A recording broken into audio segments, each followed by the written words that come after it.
Hello friends, Bharat, India और हिंदुस्तान, यह नाम कैसे पड़ा हमारे देश का? और क्या इन नामों से पहले किसी और नाम से भी जाना जाता था हमारा देश? आखिर क्यों हटाया जा रहा है इंडिया नाम? आइए जानते हैं इस वीडियो में। फ्रेंड्स, हमें हमारे आजादी के 75 साल हो गए, तब आज इंडिया नाम हटाने की बात की जा रही है। क्या जब हमें आजादी मिला तब ही क्या किसी को ख्याल नहीं आया था कि इंडिया नाम हटाकर फिर से भारत कर दिया जाए? फ्रेंड्स, हजारों सालों पहले से ही भारत नाम हमारी पहचान रही है। इसके बाद मध्य युग में जब ईरानी भारत में प्रवेश किया तो रास्ते में हिंद कुश पर्वत को पार करके भारत आए थे, इसलिए वे लोग भारतवासियों को हिंदुस्तानी कहने लगे। फिर धीरे धीरे यह नाम प्रसिद्ध हो गया। फ्रेंड्स, हिंदू कोई धर्म नहीं है, हमारा धर्म सनातन है। हिंदू एक ज्योग्राफिकल नाम है जो हमें ईरानियों ने दिया है। फिर ईरानियों के बाद अंग्रेज भारत आए, उन्होंने भी सिंधु नदी के नाम पर इंडिया नाम रखा, क्योंकि सिंधु नदी को इंग्लिश भाषा में इंडस कहा जाता था। इसलिए अंग्रेजों ने इंडस नदी के नाम से ही भारत को इंडिया बोलने लगे। तभी से इंग्लिश भाषा में भारत को इंडिया कहा जाने लगा। फ्रेंड्स, जब देश पर बाहरी लोगों का कब्जा था, उन लोगों ने अपनी सहूलियत पर देश का नाम बदला, तो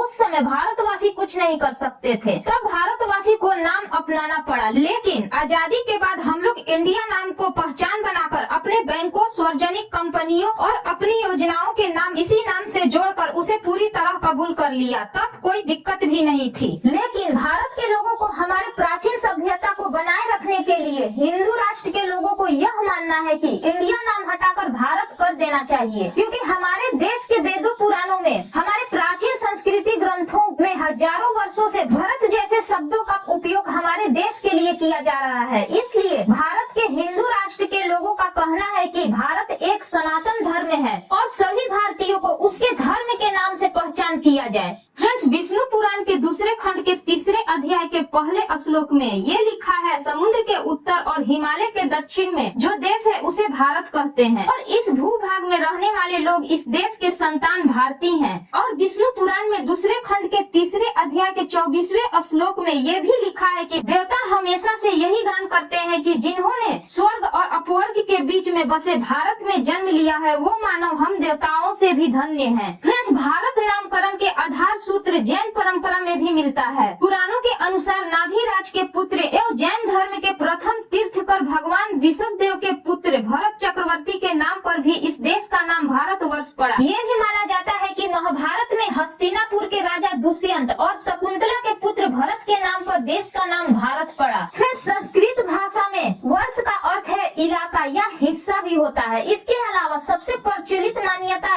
यह भी है कि दशरथ के पुत्र और प्रभु श्री राम के अनुज भरत के नाम पर इस देश का नाम भारत पड़ा। वहीं एक मान्यता यह भी है कि नाट्य शास्त्र में जिन भरत मुनि का जिक्र है, उन्हीं के नाम पर देश का नाम रखा गया। इतना ही नहीं फ्रेंड्स, भारत के और भी नाम थे। वह नाम है जम्बूद्वीप, भारत खंड, हिमवर्ष, अजनावर्ष, भारतवर्ष, आर्यावर्त। फ्रेंड्स, पहचान तो भारतीय लोग अंग्रेजों वाले अपना रहे हैं, तभी तो भारतीय लोगों को ज्यादातर अंग्रेजी बोलना ज्यादा पसंद आती है। अंग्रेजों वाली पहनावा ज्यादातर अच्छी लगती है, और हाँ, खान पान भी ज्यादातर अंग्रेजों वाली ही ज्यादा पसंद आता है। और हमारे स्कूल या फिर कॉलेज या किसी जॉब के लिए हिंदी से ज्यादा इंग्लिश भाषा की जरूरत होती है। अगर किसी को इंग्लिश नहीं आए तो उसे बेवकूफ समझा जाता है, और बिना इंग्लिश के किसी को तो जॉब तक भी नहीं मिलता है। तो क्या इंडिया नाम हटाने से लोग अपनी आदत बदल देंगे? क्या ऐसा करना सही होगा? इंडिया नाम हटाना सही होगा? हमें कमेंट करके जरूर बताइएगा। फिर मिलते हैं एक और नई वीडियो के साथ। वीडियो देखने के लिए धन्यवाद।